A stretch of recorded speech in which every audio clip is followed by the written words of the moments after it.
இயேசுவின் பாடுகளும் மரணமும் சீக்கிரமாக வந்துக்கிட்டு இருக்கு. அதாவது அந்த பாடுகளும் மரணமும் அந்த சம்பவம் நடக்க போகுது இன்னும் கொஞ்ச நாள். அந்த நாள் நெருங்கிடுச்சு. இந்த நாள் நெருங்க அடிக்கடி தனியாக போய் சீஷர்களை விட்டு பிரித்து போய் தனியாக போய் ஜெபம் பண்ணிக்கிட்டு இருந்தேன். ஏன் நான் அந்த காரியம் அவருக்கு தேவைப்பட்டது? சீஷர்களுக்காக.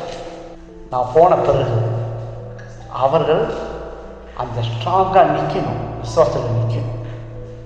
பார்த்தீங்களா அவருடைய எவ்வளோ பெரிய அன்பு பாருங்கள். இயேசு கிறிஸ்துவோடைய அன்பு சாதாரண அன்பு கிடையாது. மற்றவர்களுக்காகவே இவர் பசியாக இருந்தார், போய் உபதேசம் பண்ணார், சத்தியத்தை சொன்னார், அவங்க வர்ற நோய்களெல்லாம் சுகப்படுத்தி இருந்தார். மற்றவர்களுக்காகவே இவர் களைப்பாக இருந்தார். இளைப்பார நேரம் இல்லை. அந்த 3.5 வருஷம் எப்படி இருந்திருக்கோன்னு யோசிச்சுக்கலாம். அந்த 3.5 வருஷம் ஒரு நாள் முழுவதும் போதகம் பண்ணிட்டு தனிமையான இடத்திற்கு செல்ல ஜெபம் செய்ய போனார். ஏன் அடிக்கடி அவர் தனிமையாக போனார்? இதுக்கு ஒரு உதாரணமாக ஏதாவது வேதத்தில் வசனத்தை சொல்ல முடியும். மத்தேயு 6ஆம் அதிகாரம் 6ஆம் வசனத்தில், நீயோ ஜெபம் பண்ணும்போது என்ன செய்யணுமா? நீயோ ஜெபம் பண்ணும்போது என்று உன் அறை வீட்டுக்குள் பிரவேசித்து உன் கதவை பூட்டி அந்தரங்கத்தில் இருக்கிற உன் பிதாவை நோக்கி ஜெபம். கதவை போட்டு நீ ஜெபம் பண்ணும்போது எந்த ஒரு சத்தமும் ஒரு இடைஞ்சல்களும் எதுவுமே வரக்கூடாது. நீ அங்கே போய் நிற்கும் பொழுது நிசப்தமாக இருக்கணும். ஆலயத்திலலாம் நம்ம எப்படி அப்படியே மௌனத்தோடு நிற்கிறோமோ அதே போல வீட்டில் இருந்து நீ தனியாக ஜெபம் பண்ண கூட அந்த சூழ்நிலையில் இருக்கணும். ஏன்னா நீ பேசுறது யாருக்கிட்ட? சர்வ வல்லமை இல்லை. அவர் யாரு? அவர் யாருன்னு யோசிக்கணும். எப்படி போய் நிற்கணும் அவர்கிட்ட யோசிக்கணும். எந்த ஒரு இடைஞ்சலும் இருக்கக்கூடாது. சுற்றிலாம் தனிமையாக போய் ஜெபம் பண்ணிட்டு, நீயோ ஜெபம் பண்ணும்போதுன்ட்டு தனிமையில் போய் செய்யும் அப்படின்ட்டு அவர் ஆலோசனை கொடுக்குறாரு. அவர் தான் கொடுக்குறாரு. தேவனோட பேசும்போது எந்த விதமான தொந்தரவும் இருக்கக்கூடாது. மத்தேயு 14ஆம் அதிகாரம் 23ஆம் வசனத்தில், அவர் ஜனங்களை அனுப்பிவிட்ட பின்பு தனித்து ஜெபம் பண்ண ஒரு மலையின் மேல் ஏறி சாயங்காலமான போது அங்கே தனிமையாக இருந்தார். அவர் அதிக சோர்வில் இருந்தாலும் இளைப்பாறுவதற்கு அவருக்கு நேரம் இல்லை. என்ன சொல்றாரு அதை குறித்து? அவருடைய நோக்கம் என்ன? மற்றவர்களுக்காக தன்னை ஒன்றும் இல்லாமல் ஆக்கிக்கிட்டார். எனக்கு எதுவுமே வேணாம் அப்படின்று மற்றவர்களுக்காக நன்மை செய்யவே அந்த கரம் இருந்துச்சு. ஆனால் என்ன செய்தோம்? அந்த கரத்தை கொண்டு போய் ஆணியில் அடிச்சிட்டான். அவருடைய இந்த பூமிக்குரிய முடிவுலாம் அப்படி நெருங்கிட்டு வருது. அந்த முடிவு நேரம் வர்ற வரைக்கும் அவருக்கு அதிக வேலை இருந்துச்சான். ஒவ்வொரு நாளும் அதிகமாக வேலை கூடுச்சான். ஆனால் ஜனங்கள் ஏராளமாக பார்க்க ஆரம்பிச்சிட்டாங்க. அவர் சீஷர்களை விட்டு செல்றதுக்கு நேரம் சீக்கிரமாக வந்துருச்சு. 12 சீஷர்களும் இதோடு கூட இருந்தவங்க இவருடைய அதிசயத்தை பார்த்தாங்க, இவருடைய போதனைகளை கண்டார்கள், எல்லாத்தையும் நேரடியாக பார்த்தார்கள். அவரை விட மனசே வரல அவங்களுக்கு. அவரை விடுறதுக்கு மனசே கூட இருந்தவங்க. இப்போ இயேசு கிறிஸ்து போறாரு, இந்த பூமியை விட்டு பரலோகத்துக்கு போறாரு. அப்போ அவருடைய ஏக்கம் என்ன? இவங்க தனியாக நிற்க போறாங்க. இப்போ இது வரைக்கும் கூட இருந்தாங்க, இவர் கூட இருந்தார். இப்போ இவங்களை விட்டு போறதுக்கு முன்னாடி இவங்களுக்காக ஜெபம் பண்றாரு. இவர்கள் விசுவாசம் மங்கி போகக்கூடாது அப்படி சொல்லிட்டு ஜெபம் பண்றாரு. அவர் தனிமையாக இந்த பயங்கரமான உலகத்தில் போராட வேண்டியதாக இருந்தது. அவங்களுக்கு இன்னும் தேற்றுதல் வேணும், பலன் வேண்டும். சோதனை காலத்தில் போராட பலன் வேண்டும்னு சொல்றது கேட்குறாரு. அவங்க சோதனை காலத்தில் விழுந்து போயிடக்கூடாது. இது கரெக்டு. நம்ம வாழ்க்கையில் சோதனை காலத்தில் எத்தனை பேர் விலகி போயிடுறாங்க, எத்தனை பேர் சோர்ந்து போயிடுறாங்க, அந்த விசுவாசத்தை காட்ட முடியாமல் போயிடுறாங்க. அம்மா பாரம் தலையில் போட்டு சுமர அவங்களால ஜெபம் பண்ணிக்கிட்டே இருப்பாங்க கடவுள்கிட்ட. ஆனால் அந்த விசுவாசம்ன்றது இருக்கு பார்த்தீங்களா, கடவுள் பார்த்து பாரு, நான் கவலைப்பட மாட்டேன் அப்படின்ற அந்த ஒரு இது வரணும் அவங்களுக்குள்ள. அந்த விசுவாசத்தை காட்டும் போது அப்போதான் நீ விசுவாசத்தா தேவனுடைய மகிமை பார்ப்ப அப்படின்ட்டு. அப்போ இதற்காக இயேசு தனிமையாக பிதா இடத்துல அவங்க இடத்துல விசுவாசத்தில் பலப்பட உதவி கேட்கிறார் ஆண்டவர். சோதனை காலத்தில் இவருடைய பாடுகளினால அவங்க பலன் குன்றி போகாமல், இனி வரப்போற காலத்தில் இவங்க பாடுபட போறாங்க, அவங்க பலன் குன்றி போகாம திடமற்று போகாமல் இருக்கிறதுக்காக பிதாவிடம் அடிக்கடி வேண்டிட்டு இருக்காரு. எப்ப சாயங்காலம் முடிஞ்சு போதனையை கொடுத்து அடையாள அற்புதம் செஞ்சு டயர்டா போயிடும், அதற்கு பிறகு போய் ஜெபம் பண்றது போற தனியா. இதுக்கு ஒரு உதாரணத்தை நான் சொல்லுவேன். எப்படின்னா, ஒரு தடவை கதைகளுக்கு ஆலோசனை ஓய்வு நாள் பிறகு பாஸ்டருக்கு மொழிபெயர்க்கணும் தமிழ். மொழிபெயர்த்துட்டு மத்தியானத்தில் திரும்பியும் பாடம் ஏதோ ஒன்று செஞ்சோம். அப்போ எனக்கு தெரியுது எவ்வளோ டயர்டாக போயிடுச்சு. நான் ஒன்றுமே சில நின்றுக்கிட்டு பேசிட்டு தான் தானாகவே அந்த ஒரு டயர்டு வருது. பேசிக்கிட்டே இருந்தால் நம்ம அப்படியே ஒரு மாதிரி ஆகுது. அப்போ யோசிச்சு பாருங்க, இயேசு கிறிஸ்து இதைத்தானே தனக்கும் செய்தார். சனிக்கம் மாத்திரமா செய்தார், தினமும் செய்தார். எப்படி இருந்திருக்கும் யோசிச்சு பாருங்க. ஒவ்வொரு நாளும் அதை அவர் சந்தோஷமாக செய்து கொண்டிருந்தார். யாருக்காக?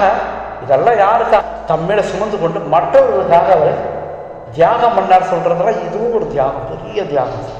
பசிய அவர் நினைக்கல எல்லாரும். இது ஒரு பெரிய உதாரணம், இயேசு கிறிஸ்துவின் உதாரணம். அவர் சீஷர்களுக்காக ஜெபம் பண்ணார். என்னத்துக்கு? அவர்கள் குன்றி போகக்கூடாது, இப்போ விசுவாசத்துல அவர்கள் சோதனை காலத்துல விழுந்துடக்கூடாது, சாத்தானின் தாக்குதல சாத்தான் பின்னாடி போயிடக்கூடாதுன்னு சொல்லிட்டு அவங்களுக்காக அவர் இரவு பகலமா ஜெபம் பண்ணார்ல.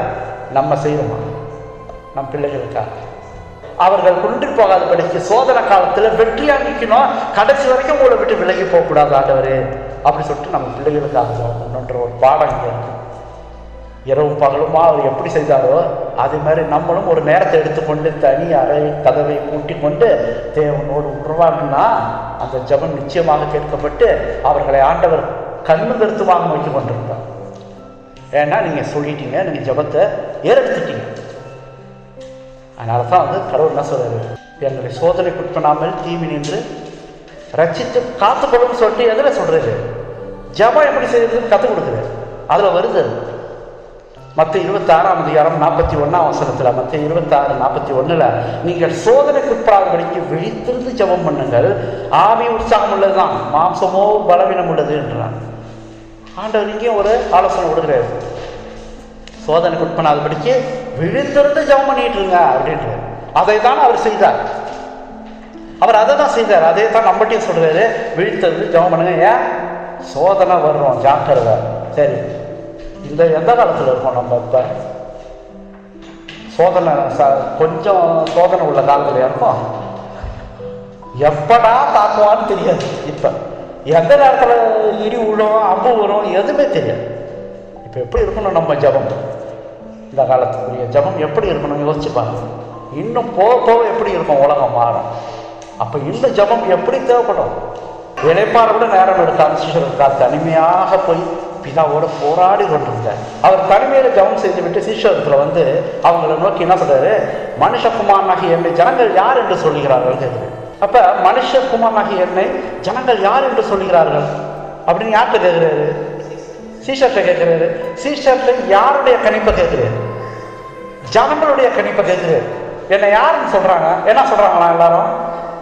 சிலர் உண்மை யோவான் ஸ்நானகன் என்றும், சிலர் எலியா என்றும், வேறு சிலர் எரேமியா என்றும், அது தீர்க்கதரிசியில் ஒருவன் என்று சொல்லுகிறார்கள். அப்ப என்னவா சொல்றாங்க இயேசு கிறிஸ்துவ?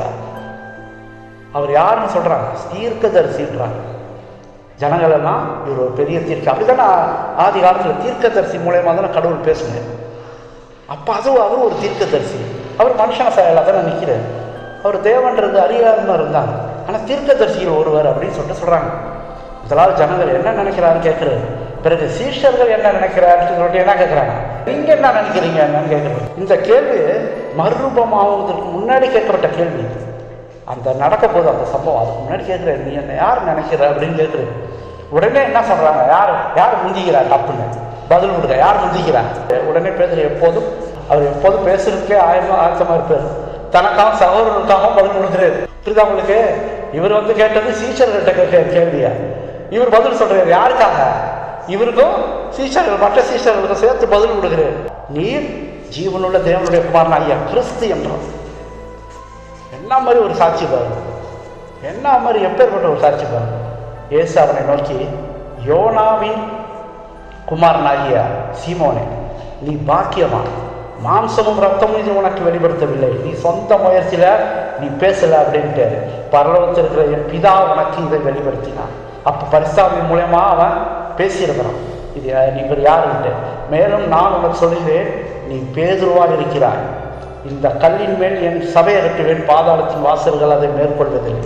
நீ பேதுருவாக இருக்கிறார். பேதுருவுக்கு அர்த்தம் என்ன? வாரேன் வசனமே சொல்லுது. யோவான் 1:42 42 நீ யோனாவின் மகனாகிய சீமோன், நீ கேபா என்னப்படுவாய். கேபான்னா எந்த பாஷை? அர்மேனிய பாஷை. அர்மேனிய பாஷை தான் கேபான்னு சொல்லுவாங்க. அப்போ கேபான்னா பாறைன்னு அர்த்தம், கல்லுன்னு அர்த்தம். அப்போ இயேசு சொல்றாரு, நீ பேதுருவா இருக்கிறாய். என்ன சொல்றாரு? இருக்க நீ பாறை போல இருக்கிற பாறை, நீ பாறை. அந்த பாறை மீது இந்த கல்லின் மேல் என் சபையை கட்டுவேன்.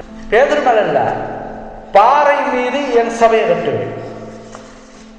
அப்ப பாறை மீது ஒரு வீடு கட்டினா எப்படி இருக்கும்? ஸ்ட்ராங்கா நிற்கும். அந்த பாறை மீது என் சபையை கட்டுவேன்னா பாறை யாருன்னு பார்க்கணும். இப்ப பேதுருக்கு பாறைன்னு ஒரு அர்த்தம் இருக்குது. பாறைன்னா கல்லுனாகவே அந்த கல் யார் என்றால் யாருன்னு சொல்லுவீங்க? கல் யாரை குறிக்குதுன்னு சொல்லுவீங்க? எஸ்.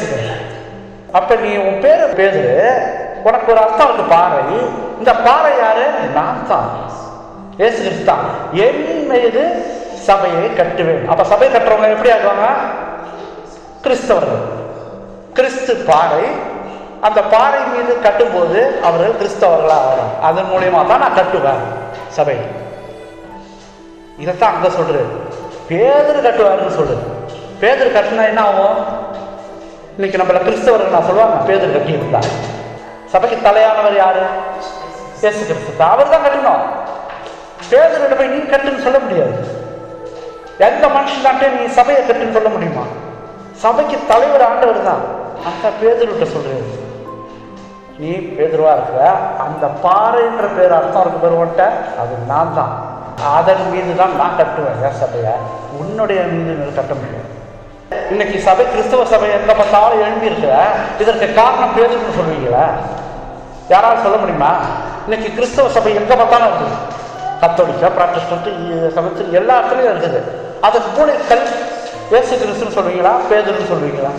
இந்த கல்லின் மேல் என் சபையை கட்டுவேன்னா பாறை மீது என் மீது சபை கட்டுவேன். ஆகவே கல் என்றால் இயேசுவை குறிக்குது. அந்த பாறையின் மேல் என் சபையை கட்டப்பட்டிருக்கோம். அந்த சபை எது வந்தாலும் பிஷர் ஸ்ட்ராங்காக நிற்கும். அப்போ அந்த சபை எது வந்தாலும் அது எதில் நிற்கும்? அந்த சபை எதில் நிற்கும்? ஆணித்தரமாக எதில் நிற்கும்? அவர் சொன்ன வசனங்களின் மீதும் அவர் சொன்ன கற்பனைகளின் மீதும் நிற்கும். அந்த சபை விழ ஸ்ட்ராங்காக நிற்கும். பாறையின் மீது கட்டப்பட்டிருக்கு அந்த சபை. அப்ப பாறையின் மீது கட்டப்பட்டிருக்க ஸ்ட்ராங்காக நிற்கிற சபை விசுவாசிகள் அவர் சொன்னபடி கேட்கும்போது அவர்களும் என்ன செய்வாங்க? விழ மாட்டாங்க. அவர்களும் பாறை போல இருப்பார்கள், ஸ்ட்ராங்காக இருப்பாங்க. அவரோட இணைக்கப்பட்டிருப்பார்கள், அவரோட இணைந்திருப்பார்கள். இப்போ நாள் முழுவதும் இயேசு போதனை கொடுத்து வியாதி உள்ளவர்களை குணமாக்கி அந்த ஜனங்களை விட்டு தனிமையாக இருக்கிறதுக்கு போகிறதுக்கு விரும்பினார். இங்கே நம்ம பார்க்கும்பொழுது, தொடர்ச்சியாக பார்க்கும்பொழுது எப்பொழுது போதனையை கொடுக்குறாரு கடவுள் இல்லையா? சத்தியத்தை கொடுத்து தெளிவுபடுத்துறாரு. பாவத்தை விட்டு பாவம்னா என்னான்றதை காட்டுறாரு, சத்தியம்னா என்னான்றதை காட்டுறாரு. இதை தான் முதலாவது அவர் சொல்றாரு, ஜனங்கள்கிட்ட தெரிந்து கொள்ளணும் சத்தியத்தை குறித்து. அதற்கு பிறகு என்ன அடுத்த பாயிண்ட்னா, எத்தனையோ மக்கள் அவர் இடத்துல வியாதி உள்ளவர்களாகவும் எவ்வளோ கஷ்டம் உள்ளவர்களாக வரும்பொழுது சத்தியத்தையும் கொடுத்தாரு. அதே நேரத்தில் அவங்கள வெறுமனேன்னு அனுப்பல. கஷ்டப்பட்டு துன்பப்பட்டு வேதனைப்பட்டு வர்றவங்கள சந்தோஷ சமாதானத்தோடு அனுப்புறாரு. எவ்வளோ பெரிய ஒரு பரிசை கொடுத்து அனுப்புகிற மாதிரி அவருக்கு. அவங்களுக்கெல்லாம் வந்தவங்களுக்கெல்லாம் ஒரு பரிசு கொடுத்து அனுப்புகிற மாதிரி, சுகமாய் சந்தோஷமாக போங்க அப்படின்ட்டு. இப்போ அவருக்கு தனிமையில் தனிமையாக இருக்கணும்னு ஒரு தேவைப்பட்டுச்சு. களைப்படைந்தவராக என்ன செய்றாரு? ஒரு மலையில் ஏறுறாரு, ஒரு மலைக்கு ஏறுறாரு. மிகவும் களைப்படைந்தவர்களாக இந்த சீஷர்களுக்கு இயேசுவின் பின்னாடியே போகிறாங்க. அவங்களும் இயேசு கிறிஸ்துவின் பின்னாடி போகிறாங்க. இவர் முன்னாடி போகிறார். ஒரு மலை வந்து களைப்படைந்த இயேசு கிறிஸ்து என்ன சொல்கிறாங்க? காலையிலேருந்து அவர் களைப்படைந்தவராக இருக்கார். சீஷர்கள்லாம் பின்னாடி போயிட்டு இருக்காங்க அவருக்கு பின்னாடி. ஆனால் இவர் என்ன செஞ்சிட்டாரு? முன்னாடி வேகமாக ஏறி போயிட்டாங்க. வேகமாக போய் மலை மேலே ஏறுறாரு. முன்னாடி போனால் இவங்களை விட்டுட்டு போல வேகமாக நடந்து போரு. முழு நாளும் களைப்படைந்தவராக இருந்தாலும் அவர் என்ன செய்வார்? வேகமாக நடந்து போறாரு. இந்த வேகமாக போயிட்டு இருக்கும்போது நாள் சீக்கிரமாக வந்துருச்சு அவருக்கு. அவர் மரணத்துக்குள்ளாக ஆக போறார். இன்னும் கொஞ்ச நாள்ல அவர் மறிக்க போறார். அப்போ அவர் என்ன தேவைப்படுது? பலன் பரலோகத்தின் பிதாவோட இன்னும் அதிகமாக உறவாடுறார். இன்னும் அதிகமாக ஜபத்தை ஏறெடுக்கிறார் பிதாவிடத்தில். சீஷர்களுக்காகவும் வருங்காலத்தில் சீஷர்களுக்காகவும்லாம் வேண்டுறாரு. அப்போ சீஷர் ஒருவரும் அவர் இடத்துல ஒன்றுமே பேசலையாம். அவர் நடந்து மேலே ஏறி போகிறார், மலை மேலே போகிறாரு. யாருக்கும் ஒன்றும் துணிகாரம் வரல பேசுறது. ஏன் அப்படின்னு ஒரு கேள்வியும் இல்லை. அவங்க பாட்டுக்கு பொறுமையாக நடந்து மேலே ஏறி போயிட்டுருக்காங்க. பொறுமையோடு அவரோட சென்றாங்க. யாருமே ஒன்றும் பேசாமல் அமைதியாக அவரோட போயிட்டுருக்காங்க. அவங்க மலையில் ஏறிக்கொண்டே இருந்த போது அப்படியே என்ன செய்யுது, சூரியன் பகல் ஃபுல்லாக அவர் வேலை செய்தார், கொண்டார், ஊழியம் செய்தார், எல்லாம் சரி. இப்போ சாயங்காலம் ஆயிடுச்சு. மலை மேலே ஏறும்பொழுது சூரியன் அப்படியே அஸ்தமிச்சு. எப்படி இருக்கும் அந்த காட்சியை யோசிச்சு பாருங்க. மலை மேலே சூரியன் அஸ்தமிக்கிறது, அந்த பட்டணங்கள்லாம் அப்படியே சூரியன் அஸ்தமிக்கிற காட்சியை பார்க்குறாங்க. இருட்ட தொடங்கிச்சு. ஏசி தெரிந்து கொண்ட ஒரு இடத்துக்கு அவர் வந்துட்டு கரெக்டாக அந்த மலையில் எங்கே போய் இருக்கணுன்றத ஒரு இடத்துல அவர் அங்கே வந்துட்டு அங்கே வந்தோன்னே நேரம் என்ன செய்ய ஆரம்பிச்சிட்டார், போய் ஜபம் பண்ண ஆரம்பிச்சிட்டார். போய் தனியாக போய் ஜபம் பண்ண ஆரம்பிச்சிட்டார். உருக்கமாக ஜபம் பண்ணுறாங்க. நம்ம வாழ்க்கையில் யோசித்து பார்க்கணும். ஜபம் பண்ணும்போது சும்மா ஒரு ஆண்டவர் பேசணுங்கிறதுக்காக பேசக்கூடாது. இன்றைக்கி நான் ஜபம் பண்ணணும், ஐயோ ஜபம் பண்ணிட்டு தான் கடகடன்னு முடிச்சிடறேன்னு சொல்லிட்டு அப்படி கடகடன்னு நம்மகிட்ட பேசிட்டு போகிறது ஜபம் கிடையாது. நேருக்கு நேராக பேசுறது மாதிரி இருக்கணும். அவரத்தில் நான் நேரடியாக பேசுகிறேன்ற ஒரு உணர்வு இருக்கணும். அப்போ நேரடியாக பேசுகிற உணர்வு எப்படி இருக்கணும்னா, என்னுடைய உள்ளத்திலிருந்து என்னுடைய வேதனை, என்னுடைய கஷ்டங்கள் எல்லாத்தையும் உள்ளத்திலிருந்து வரணும். அவர் கடவுள், அவர் அங்கேருந்து கேட்டுக்கொண்டிருக்கிற உள்ளத்திலேருந்து வர ஏறெடுக்கிற ஜபான்னா செய்யணும். எப்படி இருக்கணுமா, உருக்கமாக இருக்கணும், மிகுந்த உருக்கமாக இருக்கணும், கவனத்தோட வார்த்தைகளை பேசணுன்றாங்க. அவரிடத்துல சும்மா வளரக்கூடாது. கடவுள்கிட்ட போய் கவனத்தோட நிதானத்தோட பேசணுமா அவர்கிட்ட ஜபத்தில். அவர் அதிகமாக அதை எதிர்பார்க்கிறார். அதனால தான் சாது சுந்தர் சிங் கூட அந்த ஜபம் செய்ய போகும்போது அவர் 10 நிமிஷம் அப்படியே அமைதியாக இருப்பார். 5-10 நிமிஷம் அப்படியே அமைதியாக இருப்பாங்க. அவருக்கு மனசெல்லாம் க்ளீன் ஆகணுன்னு தான் ஜபம் பண்ண ஆரம்பிச்சிடுவாங்க. எடுத்தோன்னு நம்ம இப்போ பல பிரச்சனைகளை போய் டப்புன்னு உட்காந்தோம்னா அதுதான் ஓடிட்டு, பல பிரச்சனை தான் ஓடிட்டு இருக்கோம். பேசும்போது நமக்கு ஒழுங்காக பேச முடியாது கடவுள்கிட்ட. அதெல்லாம் க்ளீனாக அவருக்கு அப்படியே தியானம் பண்ணுவாங்க. ஒரு 5 நிமிடம் தியானம் பண்ணிவிட்டு மனசெல்லாம் தெளிவாகணும்னு ஆண்டவர்கிட்ட பேச ஆரம்பிப்பாங்க. அப்போ அப்படி பேச ஆரம்பிக்கும் போது மணிக்கணக்கில் ஜபம் பண்ணிகிட்டு இருப்பாங்க. அப்படியே அவர் ஒரு தொடர்பில் போயிடுவார் கடவுளோட. அப்போ அது மாதிரி இந்த ஜபம் இயேசு கிறிஸ்து அந்த மலையில் உருக்கமாக ஜபம் பண்ணி செய்துக்கிட்டு இருக்காரு. அப்படியே பார்க்குறாங்க. அதிக நேரம் செஞ்சுக்கிட்டே இருக்காங்க. இவங்கன்னா செய்வாங்க. வந்துட்டாங்க, மலைக்கு போவாங்க, ரெஸ்ட் எடுப்போன்னு போகும்போது அப்படியே இவங்களும் போயிட்டாங்க கூட. அவர் அங்கே போய் முழங்கால் படிக்கிட்டு ஜபம் செய்ய ஆரம்பிச்சிட்டாரு. ரொம்ப நேரம் செய்வார். அப்போ அவர் ஜபம் செய்து கொண்டே இருக்கிறார். அப்படியே இருட்டிடுச்சு வேற. ஆனால் அவர் முகம் எப்படி இருக்குன்றத சீஷர்களுக்கு தெரியல. ஆனால் அவர் இருட்டில் என்ன ஜபம் பண்ணுறாரு, உருக்கமாக கண்ணீரோடு ஜபம் பண்ணுறான், அழுது ஜபம் பண்ணுறாங்க. அப்போ அவர் முகமெல்லாம் இருண்ட மாதிரி ஆகிடுச்சு. அழுது ஜபம் பண்ணுறாரு, கெஞ்சி கேட்குறாருன்னு போட்டு யோசிச்சு பாருங்க. இயேசு கிறிஸ்துவே பிதாவிடத்தில் கெஞ்சி கேட்கும் பொழுது நம்ம ஏமாத்தோம். நம்முடைய ஜபம் எப்படி இருக்கும் கொஞ்சம் யோசிச்சு பார்ப்போமா? அதை அவரே கெஞ்சி கேட்குறாரு, உருக்கமாக கேட்குறாரு. அந்த பாயிண்ட் எடுத்துக்கணும். நம்ம ஜபம் பண்ணும்போதும் அதே மாதிரி இருக்கணும். ஜபத்துலையும் கெஞ்சி கேட்கறதுலையும் இருக்கணும் அப்படின்ட்டு இங்கே ஒரு பாடமாக இருந்தது. வருங்காலத்தில் சீஷர்கள் சோதனைகளை சகித்து கொள்ள பலன் கேட்குறாரு கடவுள். எப்படி கேட்குறாரு? பிதாவிடத்தில் கெஞ்சி கேட்குறாரு, உருக்கத்தோடு கேட்குறாரு. அவர்களுக்கு பலன் வேணும் வருஷம். ஏன்னா இன்னும் கொஞ்ச நாள் இவர் முடிஞ்சிருச்சு, இவருடைய ஊழியம் முடியுது. இவர் பரலோகத்துக்கு போயிடுறாரு, பரிந்து பேசுறதுக்கு போயிடுறாரு, அங்கே போயிடுறாரு. அவர் வந்த இடத்துக்கே திரும்ப போயிடுறாரு. ஆனால் அவருக்கு பதிலாக இவங்க செய்யணும். சீஷர்கள் எங்கே பார்த்தாலும் உலகம் முழுக்க இவர்கள் போய் சுவிசேஷத்தை செய்யணும். எவ்வளோ வருஷம், எத்தனை வருஷம் செய்யணும் அவங்க? அல்ல, அவங்களுடைய ஆயுசு வரைக்கும் செய்தாகணும், முடிகிற வரைக்கும் அவங்க செய்தாகணும். அப்போ அதுக்குள்ள பலன் வேணும்ல, கடைசி வரைக்கும் அவங்க நிற்கணும்.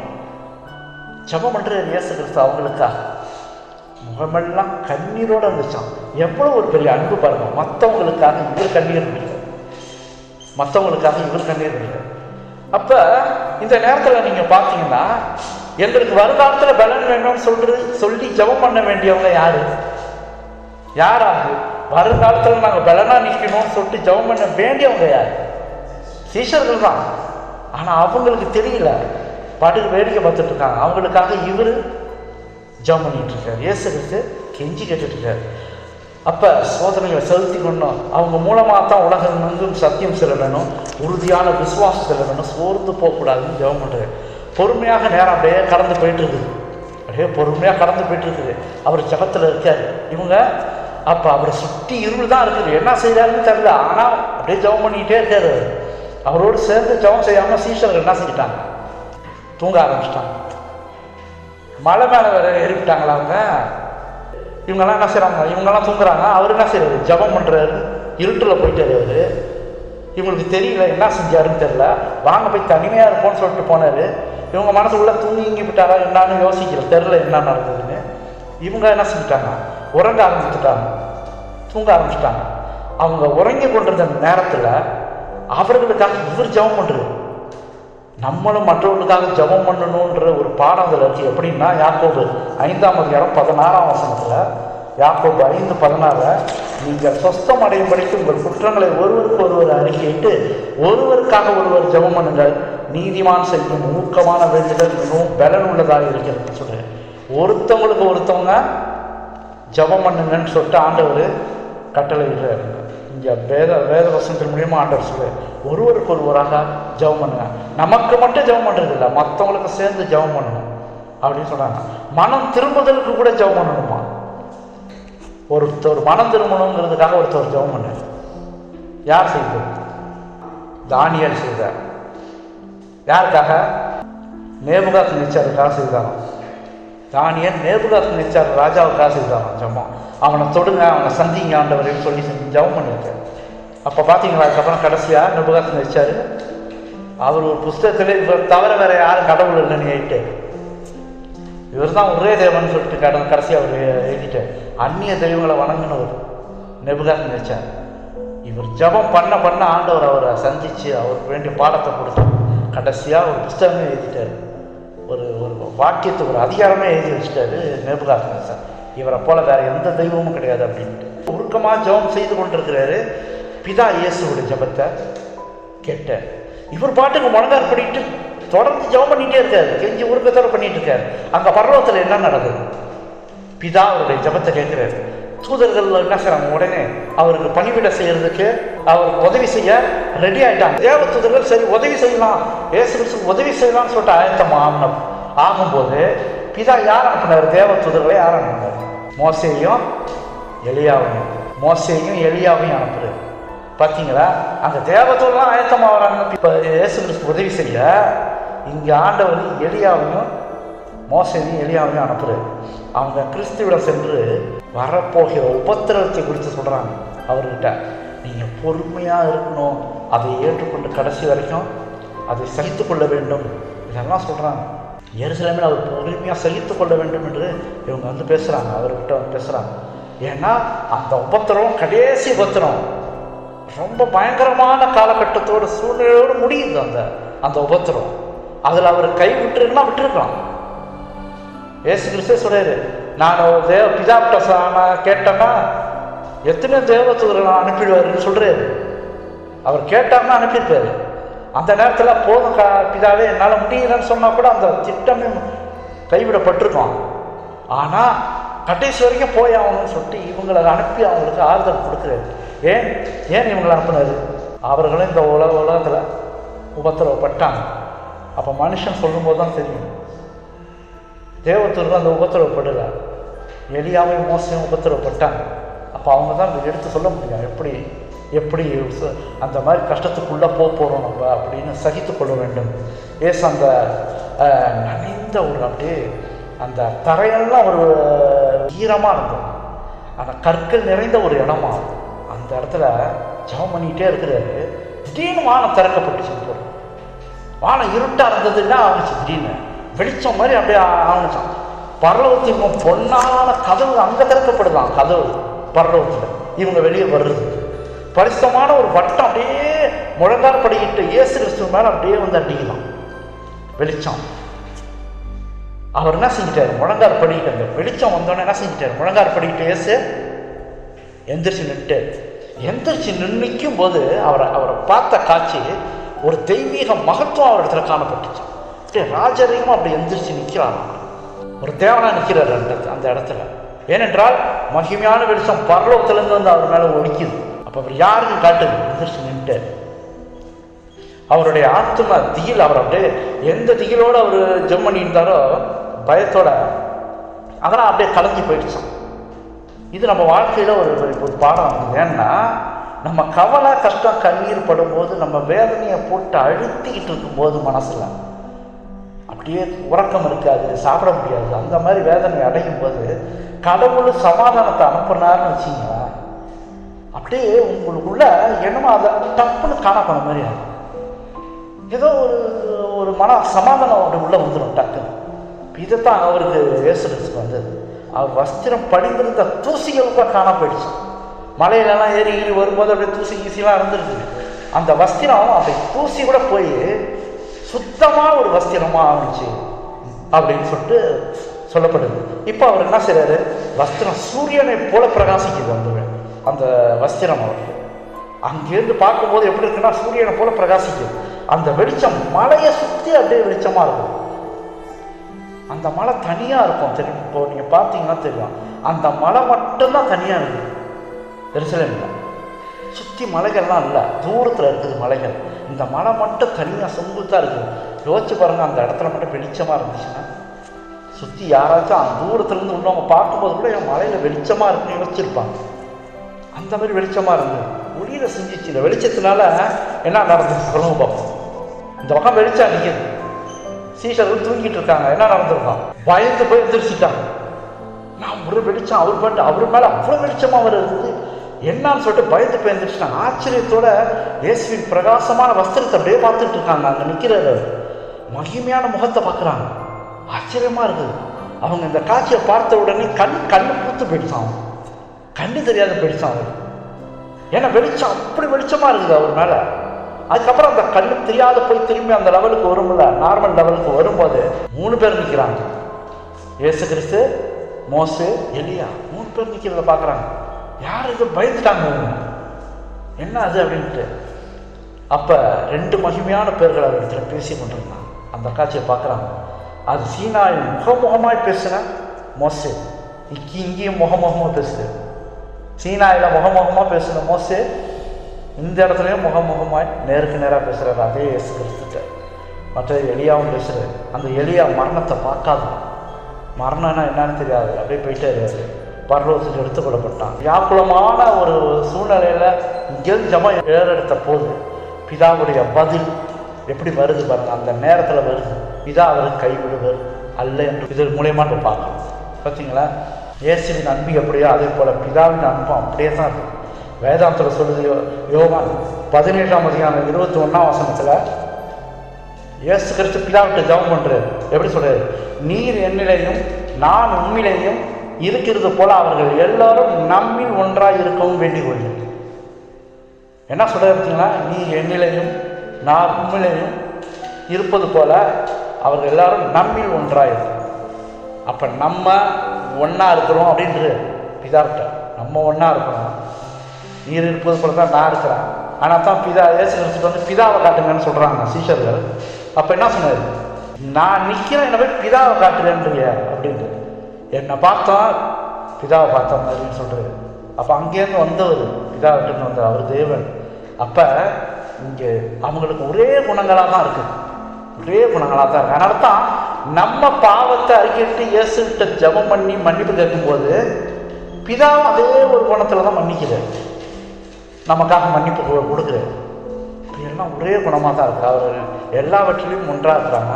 அதனால் நம்ம பிதாவும் கைவிட மாட்டார், இயேசு கிறிஸ்துவும் கைவிட மாட்டார், பரிசுத்த ஆவியானவர் நம்மளை கைவிட மாட்டார். அவங்களாம் ஒரே மாதிரி இருக்கிறாங்க. பிதா வந்து மோசேவையும் எலியாவையும் தேவ தூதர்களாக அனுப்பினார். மோசேவும் எலியாவும் இந்த உலக பாடுகளை அறிந்தவர், உலகத்தின் பாடுகளை அறிந்தவர்கள், கஷ்டங்களை தெரிஞ்சிருக்காங்க இந்த 2 பேரும். சொன்னால் நீங்கள் என்ன நினைக்கிறீங்க? மோசேவும் எலியாவும் என்ன கஷ்டப்பட்டாங்க? எப்படி? தேவனுக்கு முன்பாக முறுமுறுத்தாங்க. இவருக்கு என்ன கஷ்டம்? தேவன் மீது உள்ள வைராக்கியம். ஆண்டவர் ஒன்று சொல்றாரு, நீங்க வேற என்ன செஞ்சீங்க? இது மனசுல அவருக்கு ரொம்ப வேதனையா இருக்கு. பெரிய அதிசய அடையாளங்களை பார்த்துருப்பாங்க, பார்த்துட்டு முழுமுழுக்கு. அப்போ கோபம் வருது அவருக்கு. மனதார அவர் போராடி இருக்கார், மனதார அவர் பெரிய கஷ்டங்களை இருக்கார். கடவுள் மீது அவ்வளோ வைராக்கியமாக இருந்த மனுஷன், அவருக்கு தெரியுது கடவுளோட பேசிக்கிட்டு இருக்காரு. அந்த மனுஷன் கடவுளும் அவர் இடத்துல பேசிக்கிட்டு இருக்காரு. நல்லா தெரியும் ஆண்டவர் தான் எல்லாத்தையும் செய்கிறார். இந்த ஜனம் என்ன செய்யும்? அவருக்கு விரோதமாக முறுமுறுக்கிறது.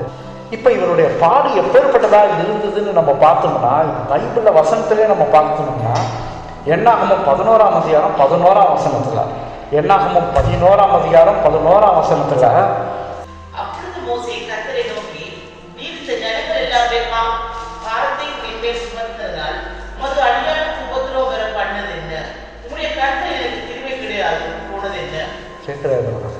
எவ்வளோ ஒரு கஷ்டமான சூழ்நிலையா இருந்தா என்ன கேட்கிறாரு பாருங்க. அவர் எல்லாருடைய பாரத்தையும் என் மேல சுமக்கிறது என்ன? நான் தான் ஒத்தாளா நிற்கிறேன், நான் ஒத்தாளா நிற்கிறேன், எல்லாமே என் மேல வந்து விழுது. உமது அடியானுக்கு உபத்திரவம் வர பண்ணினது என்ன? அப்ப என்ன சொல்றது அவருக்கு எப்படி இருக்கு? இப்ப ஒரு உபத்திரவமா இருக்குது, கஷ்டமான சூழ்நிலை, என்ன முடியாத ஜனத்தொகை, அவ்வளோ லட்சத்து ஜனங்க வந்து அவர் எதிர்க்க வந்து ஒத்தாளா நின்று அவங்கள நடத்தணும். மன ரீதியான ஒரு போராட்டம், மன ரீதியான ஒரு கஷ்டம் அவர் வேதனை இருக்கார். மோசே அந்த ஜனங்களால் அவதிப்பட்ட பாலைவன பயணத்தில் ஜனங்க அவரை சோர்வு அடைய வச்சுட்டாங்க. யோசிச்சு பாருங்க, அந்த பாலைவனத்தில் பயணத்தில் முழுக்க எதையாவது ஒன்று சொல்லி அவர் சோர்ந்தே போயிட்டாரு. அந்த அளவுக்கு ஒரு உபத்திரவமா அந்த மாதிரி இருந்தது. தேவனிடம் என்ன கேட்குறாருன்னா, என்னால் தனியாக இதை சுமக்க முடியாது, என்னால் சுமக்க முடியல அந்த ஜனங்களை தனியாக அப்படின்ட்டு. இப்படியே தொடர்வதை விட என்ன சொல்றாரு மோசே? இன்னொரு வார்த்தையும் சொல்றாரு. என்ன சொல்றாரு? இப்படியே தொடர்வதை விட நான் என்ன செய்வேன்? இறப்பதே மேலுன்னு வேற சொல்றேன். எந்த அளவுக்கு அவர் உபத்திரவப்பட்டிருக்காரு.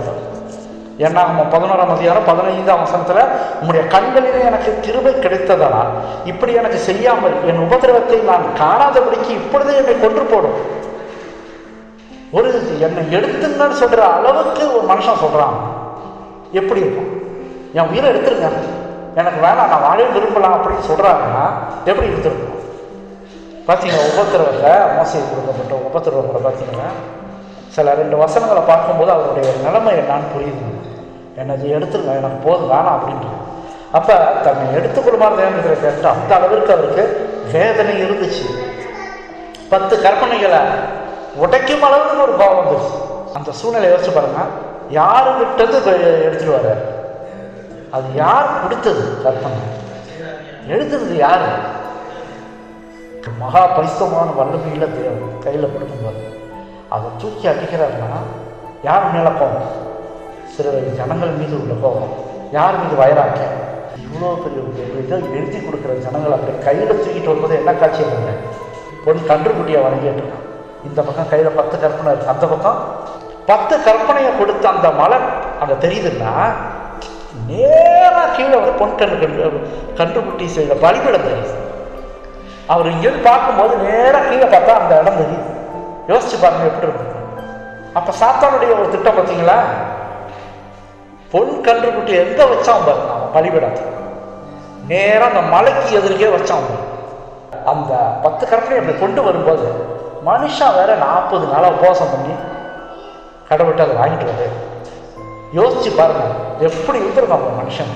இவ்வளோ கொடுக்குறாரு. என்ன அப்படி அந்த காட்சியை பார்க்கும்போது வந்துருச்சு. உங்களுக்குலாம் என்னத்துக்கு 10 கற்பனை உடைச்சார்ல. அன்னையிலேருந்து வசனத்தை கவனிங்க. தேவன் சொல்வாரு, உன் ஜனங்கள், என் ஜனங்கள்ன்றது போதும் போயிடுச்சு. அன்னையிலேருந்து உன் ஜனங்கள். மோசே எந்த கோத்திரம் தெரியுமா உங்களுக்கு? லேவி கோத்திரம். மோசையோட அப்பாவும் லேவி கோத்திரம், மோசையோட அம்மாவும் லேவி கோத்திரம். லேவி கோத்திரத்தை தான் ஆண்டவர் தெரிந்து கொடுத்தார். அந்த லேவி கோத்திரத்தால் தான் அந்த உடன்படிக்கை எப்படி தூக்கணும், வேற எந்த கோத்திரத்தாலும் தூக்கக்கூடாது. ஏன்னா அங்கே வணங்கும் போது லேவி கோத்திரத்தால் மட்டும்தான் போய் அந்த கண்ணுக்குட்டியை வணங்குது. மற்ற கோத்திரத்தாலும் போய் வணங்கினாங்க அந்த கண்ணுக்குட்டியை. லேவி கோத்திரத்தால் வணங்கலாம். ஆனால் அர்த்தம் என்ன சொல்லிட்டாரு? உடன்படிக்கை பற்றி அவங்க தான் தூக்கணும், மற்றவங்க எதுவும் கிடையாது அப்படின்ட்டு. அந்த ஜனங்களை அவர் கைவிட்டாரா? இங்கே தான் பாடமே இருக்கு. ஓடிட்டாரா? கடைசி வரைக்கும் இருந்தார்ல. அப்போ என்ன அர்த்தம் அதில்? இயேசு கிறிஸ்துவ அப்படியே எடுத்துக்கொண்டு வந்து இங்கே வைங்க, பாடுகள் பட்டாலும் நம்மளை கைவிடுவார். அதன் அர்த்தம் மோசேவை அவர் அனுப்பல. மோசே அந்த பாடுகளை குறித்து பேசுகிறார். இயேசு கிறிஸ்து அவரும் கைவிடலை, இவரும் கைவிடலை.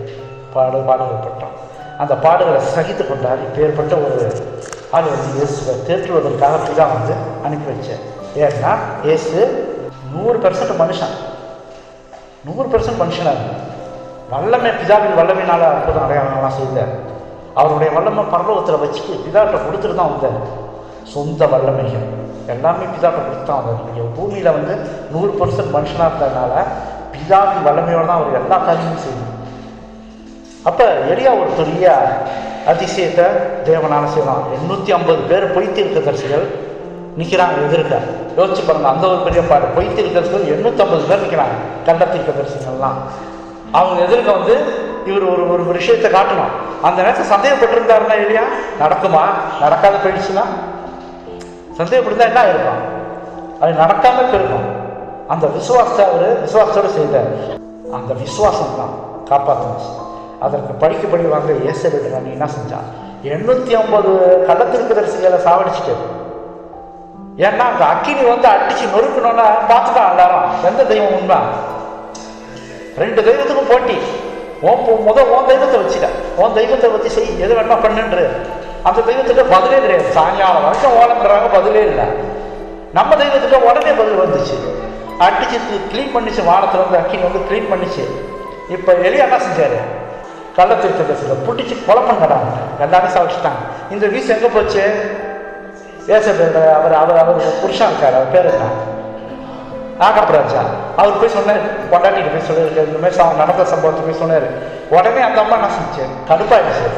யோசிச்சு பார்க்க வேண்டியதானே, எந்த தெய்வம் பதில் கொடுத்தது? அப்போ உனக்கு பயம் வரணும்ல, ஒரு நம்பிக்கை வரணும்ல. நீ என்ன செய்யற? படிக்கப்படி வாங்குறப்ப அந்த செத்தாங்களை 850 பேர் அந்த ஒவ்வொருத்தவனுக்கும் நான் செஞ்சு போனேன், ஒருத்தவனை படி வாங்க, நாளைக்கு இருக்க மாட்டான் அப்படின்ற செய்தி வந்து இந்த அம்மா சொன்ன செய்தி யாருக்கு காலை வந்துருச்சு? எலியா கொண்டாட என்ன செஞ்சுட்டாரு? ஓடுறாரு. வரைக்கும் அந்த இடத்த விட்டு கிளம்பி ஓடுறாரு. அப்போ 1 ராஜாக்கள் 19ஆம் அதிகாரம் 1-2 பார்த்தோம்னா எலியா செய்த எல்லாவற்றையும் அவன் தீர்க்கதரிசி எல்லாரையும் பட்டயத்தாலே கொண்டு போட்ட செய்தி அனைத்தையும் ஏசபேலுக்கு அறிவித்தான். அப்பொழுது ஏசபேல் எலியாவின் இடத்தில் ஆள் அனுப்பி அவர்களில் ஒவ்வொருவருடைய பிராணனுக்கு சொல்லப்பட்டது போல, நான் நாளை இந்த நேரத்தில் உன் பிராணனுக்கு செய்யாதே போனால் தேவர்கள் அதற்கு சரியாகவும் அதற்கு அதிகமாகவும் எனக்கு செய்ய கடவுள்கள் என்று சொல்ல சொன்னார். என்ன மாதிரி ஒரு ஆள் பாருங்க. தெரியுமா அவங்களுக்கு எப்படி அவர் செத்தாங்க? ஏசபேல்றாங்க பிடிச்சி அந்த சுவர்லேருந்து தள்ளி விட்டாங்க. தள்ளி விட்டு என்ன நடந்துச்சு? நாய்கள் அவங்க கடிச்சு இது பண்ணு. என்ன மாதிரி ஒரு கோர முடிவு பாருங்க. தேவனுக்கு விரோதமாக எழும்புறாங்க அவங்க. இதை கேள்விப்பட்ட எலியா வனாந்தரத்தில் ஓடி போய் என்ன சொன்னார்? மன வேதனையான ஒரு பாடுகள் அவருக்கு, எலியாவுக்கு. இந்த மாதிரி ஒரு சூழ்நிலை, கொலை செய்ய போகிற சூழ்நிலை. அவர் என்ன சொல்றாரு? போதும் கர்த்தாவே, என் ஆத்மாவை எடுத்துக்கொள்ளும். அவரும் பெரிய அடையாளங்களா அற்புதங்களா எல்லாத்தையும் பார்த்தவர் தான். போய் முழங்கால் பண்ணிட்டு ஜெபம் பண்ணுறாரு. அந்த அந்த அந்த வானத்தில் எந்த அடையாளமும் கிடையாது, மேகமும் இல்லை. ஜெபம் பண்ணிகிட்டே இருக்காரு. இவர் ஜெபம் கேட்கப்பட்டு என்ன வந்துச்சு? மேகம் வந்துச்சு, அட்டி சாமானியமான அது அந்த ஒரு அடையாளத்தை. வானத்துலேருந்து நேராக அக்கினி வந்து அந்த இதை பச்சித்து போட்டது, அதையும் பார்த்த அடையாளத்தை இவரே நிறைய அடையாளம் அற்புதமும் செஞ்சார் கடவுள் வல்லமையினால. அப்போ இப்பேற்பட்ட மனுஷன் கூட என்ன செஞ்சார்? போதும் கர்த்தாவே, என் ஆத்மா எழுத்துணும், நான் செத்து போனா போதும்னு ஒருத்தன் சொல்கிறான்னா பாடுகள் அவனால் முடியல, தாங்க முடியல. அதுதான் காரணம். அப்போ இவங்க இருவரும் தேவனுக்காக வைராக்கியமாக இருந்தவங்க பாடுகளை சகித்து கொண்டாங்க. இந்த விதமாக பாடுகளை பட்டவர்கள் தான் தேவன் பரலோகத்திலிருந்து கிறிஸ்துவை தேற்றுவதற்காக அனுப்புனார். அப்போ என்ன தேற்றிருப்பாங்க சொல்லுங்க பார்ப்போம். நாங்களும் பாடுகள் பட்டோம், உமக்கு தெரிய மாட்டேங்க, நீங்கள் பார்த்துருக்கீங்க பரலோகத்திலிருந்து நாங்கள் பாடுகப்பட்டது, நீங்களும் அந்த பாடுகளை பட வேண்டும். அப்போ தான் ரட்சிப்பு உண்டு. அதனால தான் அந்த இஸ்ரேல் மக்கள் ரட்சிக்கப்பட்டாங்க. அந்த 2 பேரும் அனுப்பினார் கடவுள். அவங்க வந்து அவரை தேற்றினார்கள். தேற்று நகையோட மோசம் முடியாமல் இயேசுவிட பேசி கொண்டிருந்த பார்த்துக்கிட்டே இருக்காங்க. இயேசு தம் ராஜ்யத்தை பூமியில் ஸ்தாபிக்க போகிறான்னு சொல்லி நினச்சிக்கிட்டு பேதுரு என்ன சொல்றாரு, இவர் நடுவில் அங்கேருந்து நடுவில் இயேசு கிறிஸ்து பேசுறாரு. அங்கே ரெண்டு மகிமையான காட்சியை நம்ம பார்த்துட்டோம். அப்படியே ஆச்சரியமாக பார்த்துட்டு மௌனமாக இருக்கணும் தானே இருக்கணும். அந்த இடத்துல சைலண்ட் தானே இருப்போம்.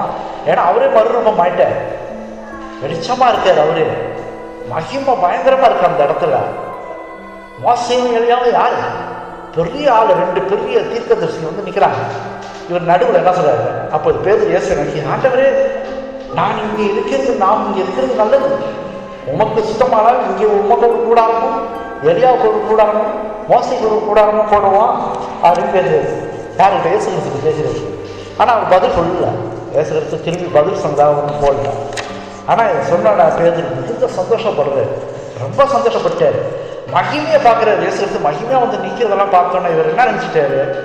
மேசியா வருவார், இஸ்ரவேலை காப்பாற்றுவார்னு சொல்லியிருந்துலாம் சொல்லி அப்படித்தானே எதிர்பார்த்துட்டு இருந்தாங்க.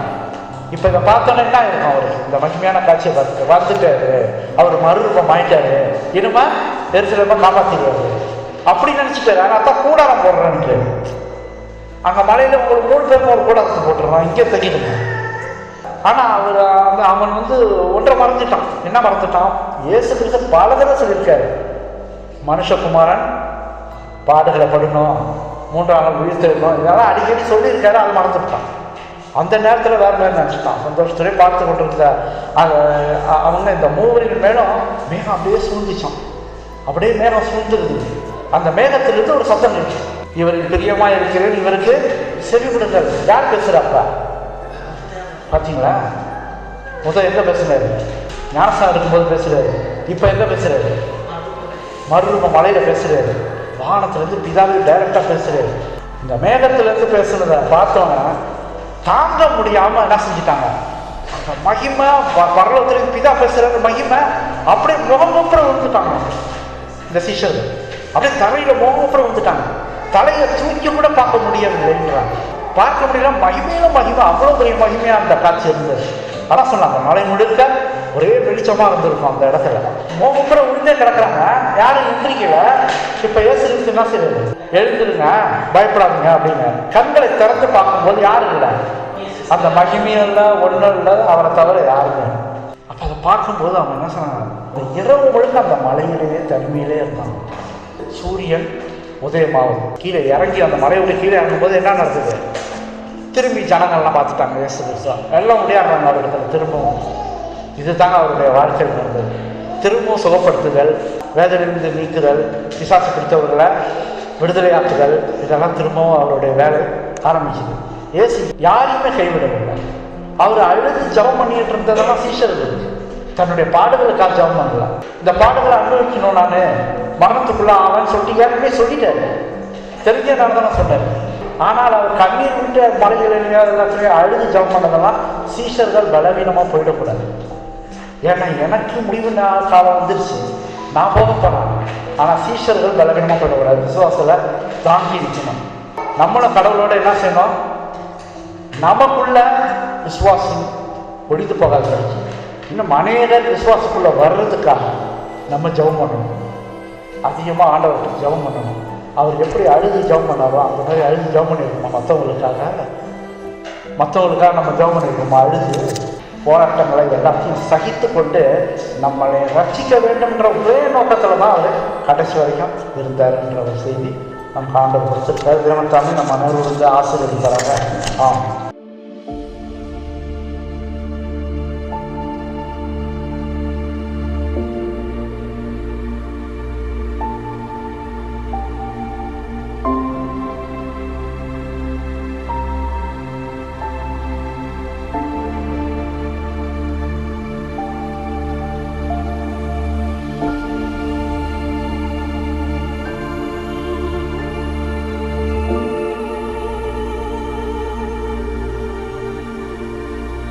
you.